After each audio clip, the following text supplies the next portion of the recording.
Satu-satunya legasi politik dari Pak Jokowi yang gagal dibahas oleh publik adalah Gibran Rakabuming Raka. Jadi abaikan tuh menteri-menterinya Jokowi. Mereka ke depan pasti akan tegak lurus pada presiden yang baru. Saya justru ingin melihat bagaimana performa politik Jokowi itu ada di Gibran. Per hari ini Gibran selalu diperbincangkan. Di mana letak dan kiprah politiknya? Soal postur, soal bagaimana penyusunan kabinet, soal audisi calon menteri dan seterusnya. Orang bertanya di mana posisi Gibran. Tentu kita tidak mau punya wakil presiden terpilih hanya sebatas ban serep, hanya sebatas vote getter untuk memenangkan pertarungan. Setelah pelantikan, posisinya dinilai tidak signifikan. Posisi ini tentu tidak bagus. Oleh karena itu, bagaimana kita ingin melihat ke depan posisi Wapres secara definitif pertanggal 20, Gibran Rakabuming Raka juga mampu memainkan peran-peran politik strategis, Pak. Bagi saya sudah tidak relevan melihat Jokowi di wajahnya Pak Pratik, enggak relevan, Pak. Melihat Jokowi di wajahnya Pak Bahlil enggak relevan. Melihat Pak Jokowi di wajahnya Budari enggak relevan. Satu-satunya wajah Pak Jokowi di 5 tahun yang akan datang adalah Gibran Rakabuming Raka. Ini terah politik Pak Jokowi, posisinya strategis, orang penting di negara ini. Oleh karena itu, kiprah politik Gibran sebagai wakil presiden itu paling banyak ditunggu. Bagaimana hubungan politiknya dengan ketua umum partai yang secara senior, secara politik jauh lebih berpengalaman. Ini tentu tidak gampang dalam konteks mengorkestrasi pemerintahan yang akan datang.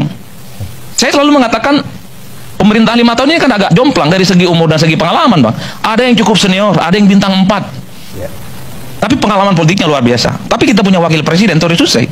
Dari wali kota Solo nanti wakil presiden, Pak. Ini kan diuji secara karakter kepemimpinan. Ini diuji dalam konteks batas-batas. Bagaimana psikologi politik itu bisa dimainkan di masa yang akan datang. Oleh karena itu, ketimbang kita selalu bicara tentang, wah ini adalah kabinet rasa Jokowi, yang ini sebagai penegas bahwa proyek-proyek mercusuar, legacy, dan treatment Jokowi kepada Prabowo itu akan oke. Saya justru lebih tertarik bagaimana memperbincangkan posisi dan peran-peran Mas Gibran Rakabuming Raka sebagai wakil presiden definitif di masa yang akan datang. Syukur kalau Mas Gibran ini seperti Pak JK. Saat itu waktu 2004 dianggap sebagai presiden definitif dengan slogan lebih cepat lebih baik ketimbang SBY yang lebih akomodatif, lebih mempertimbangkan kepentingan koalisi sehingga keputusan-keputusannya tidak cepat. Maka Pak JK saat itu muncul sebagai matahari kembar dengan posisinya yang cukup sentral. Nah, ini yang saya kira menjadi penting bagaimana membicarakan Mas Gibran sebagai anaknya Pak Jokowi juga memiliki andil besar, bukan hanya sebatas vote getter. Peran-perannya di masa yang akan datang, mengawal IKN misalnya, mengawal program gizi gratis misalnya. Itu kan secara signifikan yang tentu akan kita lihat bagaimana posisi wakil presiden yang saya sebut sebagai warisan politik Jokowi itu untuk disampaikan secara terbuka. Nah, oleh karena itu ini sebagai closing statement Bang Karni Ilyas. Maka di tengah koalisi yang cukup gemuk, koalisi yang cukup gemoy, mestinya ke depan persoalan-persoalan di negara ini selesai. Persoalan ekonomi tentang kemiskinan, pertumbuhan ekonomi kita tidak lagi 5% tapi 8 bisa 10%. Kita bisa keluar dari kutukan negara middle income trap, persoalan kemiskinan dan kesejahteraan selesai. Kalau kita melihat audiensi calon-calon menteri dan wakil menteri, itu adalah orang-orang the best dan top di negara ini, mewakili kelompoknya masing-masing. Dari unsur partai politik, rata-rata ketua umum, wakil ketua umum, dan sekjen partai, mereka the best di partainya. Orang top yang dan jempolan, mewakili ormas. Coba kita lihat ada 2 ormas besar, sekjennya jadi calon menteri, Bang. Saifullah Yusuf, ada Prof. Abdul Mukti, terbaik. Kalangan-kalangan profesional sudah kita bisa cek. Ada Bu Sri Mulyani, ada Erick Thohir, ada yang kemudian proposal ahli AI dari China kalau tidak selalu, yang selalu mengulang-ulang statement. Ya teman-teman, kembali lagi bersama dengan saya di channel ini, Salam NKRI Harga Mati. Nah teman-teman, di sebuah cuplikan video yang barusan kita tonton tadi, kita melihat bahwa apa yang dibahas di sana cukup menarik teman-teman, yang masih seputaran politik-politik Pak Jokowi dan dengan Pak Gibran yang saat ini. Nah teman-teman, kita juga bisa melihat bagaimana komentar para netizen kita yang ada di dalam video ini. Kita coba lihat teman-teman, di sini ada yang mengatakan bahwa sangat setuju apa yang dikatakan dengan Bang Adi Prayitno. Bahkan kita lihat Wapres lebih besar ya, peran menteri, bahkan lebih besar peran kepala desa. Ya, itu semua karena tak ada kemampuan dan pengetahuan. Nah ini tentang sindiran kepada Wapres kita saat ini, disampaikan bahwa lebih bermanfaat, lebih berfungsi ya seperti menteri dan seperti kades-kades yang dimana saat ini dibanding dengan pekerjaan-pekerjaan yang dilakukan oleh Wapres kita saat ini teman-teman. Sangat menyedihkan dan sangat ada keanehan dalam hal ini ya. Pengetahuan rendah, pengalaman minim, bagaimana bisa mengeluarkan gagasan untuk kepentingan negara, tentunya tidak ada yang bisa diharapkan. Ya, faktanya sudah hampir 1 tahun berjalan, hasilnya juga tidak tidak nampak sama sekali.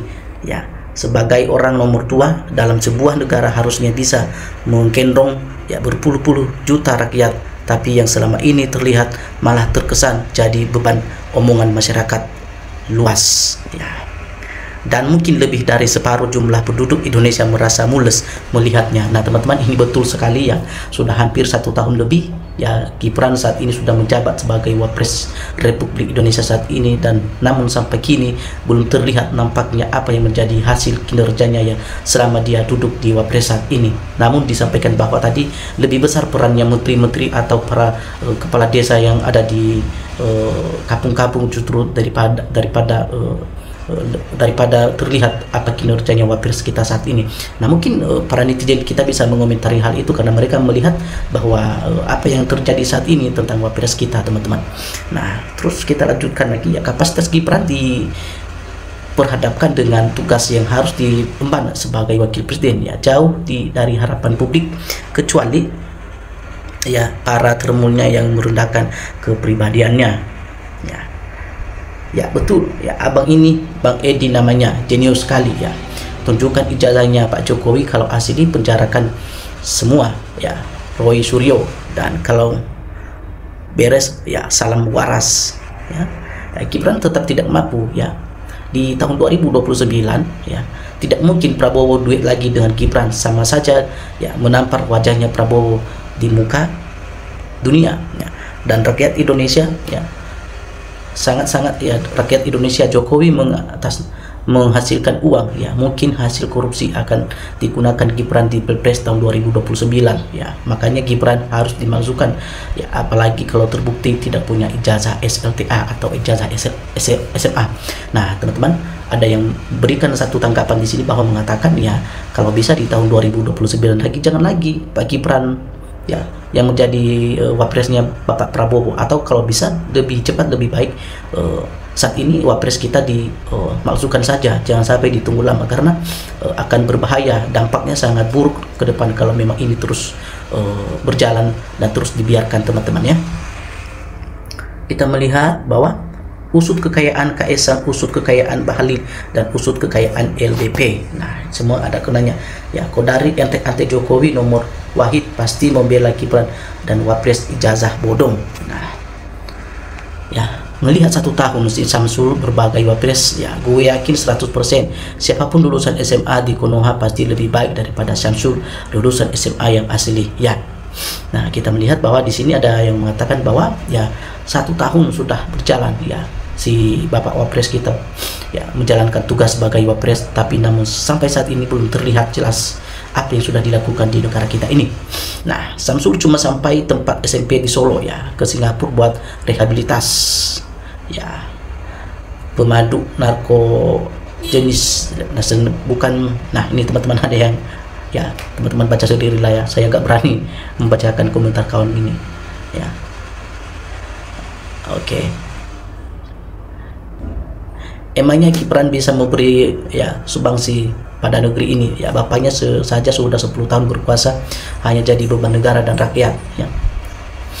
1. Beban hutang negara dari 70 tahun merdeka hanya 2.600 juta, Jokowi 10 tahun berkuasa menjadi 8.600 juta ya. Beban bobrok institusi kepolisian, backup tambang, narkoba, judi online, jadi parcok jual beli status hukum ya.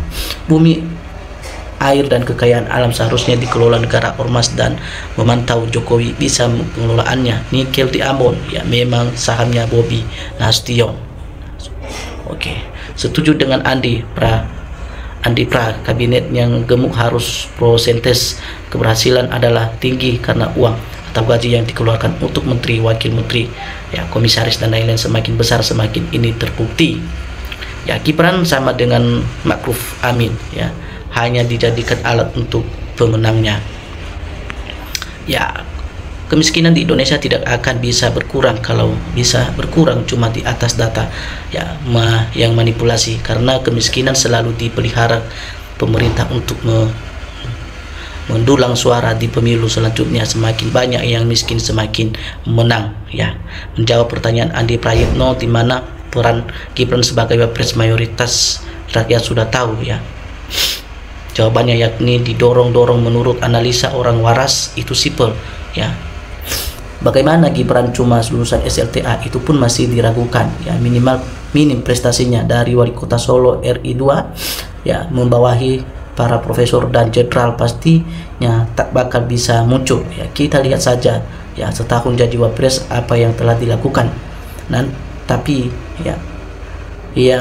ya sudahlah, memang nasibnya anak presiden harus jadi wapres, itulah fakta di Republik Indonesia ini, ya.